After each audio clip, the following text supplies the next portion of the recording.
Yerusalem, kota kuno yang terletak di perbatasan antara Israel dan Palestina, menjadi pusat pertikaian panjang antara kedua negara. Pertanyaan Yerusalem milik siapa?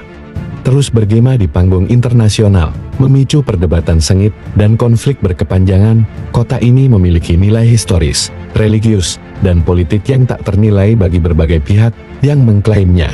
Memahami kompleksitas kepemilikan Yerusalem menjadi krusial dalam upaya mencari solusi damai di Timur Tengah. Yerusalem milik siapa bukan sekadar pertanyaan geografis, tetapi juga menyangkut identitas, keyakinan, dan hak asasi manusia.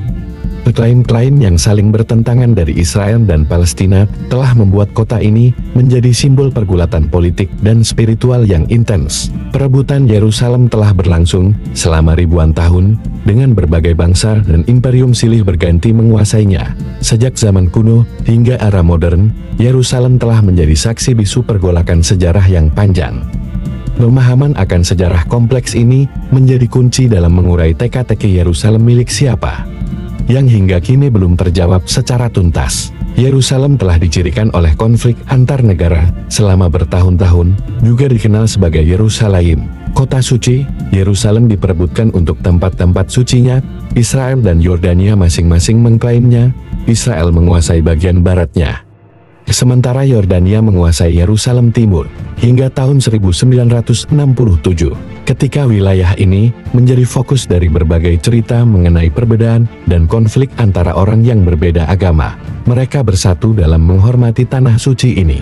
Kota ini memiliki arsitektur bersejarah, dan terdapat pembagian wilayah bagi Kristen, Muslim, Yahudi dan Armenia, dikelilingi oleh tembok batu, dan menjadi lokasi situs-situs suci di dunia. Setiap agama memiliki alasannya masing-masing mengapa mereka menginginkan Yerusalem, dan menganggap kota itu sebagai kota suci. Berikut sudut pandang masing-masing agama mengenai kota suci Yerusalem.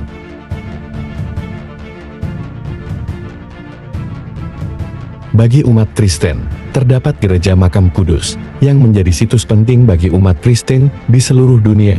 Situs ini berada di tengah sejarah perjalanan Yesus, kematiannya, penyaliban dan kebangkitan.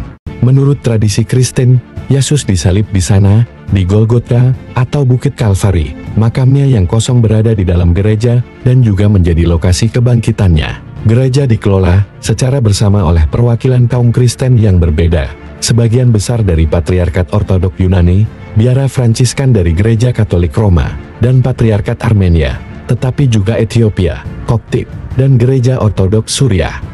Lokasi ini merupakan tempat tujuan ziarah bagi jutaan umat Kristen di seluruh dunia. Wilayah Muslim merupakan yang terbesar di antara yang lain, dan terdapat tempat suci Dome of Rock dan Masjid Al-Aqsa serta dataran tinggi yang dikenal sebagai Haram Al-Sharif oleh umat Islam. Masjid ini merupakan tempat suci ketiga bagi Islam setelah Masjidil Haram di Mekkah dan Masjid Nabawi di Madinah. Masjid Al-Aqsa dikelola oleh Yayasan Islam Waqf. Umat Muslim yakin Nabi Muhammad ke Yerusalem dari Mekkah ketika melakukan perjalanan malam yang disebut Isra Mi'raj. Diyakini pula di Masjid Al-Aqsa Nabi Muhammad sholat bersama dengan roh seluruh nabi. Dan di dekat tempat suci Dome of the Rock, terdapat batu yang dipercaya umat Muslim merupakan tempat yang dipijak Nabi sebelum melakukan perjalanan ke surga. Umat Muslim mengunjungi situs suci tersebut sepanjang tahun, tetapi setiap Jumat pada bulan Ramadan, ratusan ribu umat Muslim melakukan sholat di masjid.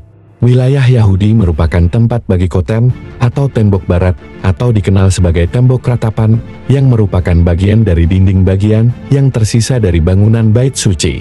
Di dalam candi dulu merupakan terdapat ruang Maha Kudus, yang merupakan situs suci bagi umat Yahudi. Kaum Yahudi percaya bahwa lokasi ini merupakan lokasi batu fondasi penciptaan bumi, dan tempat di mana Ibrahim bersiap untuk mengorbankan anaknya Ismail.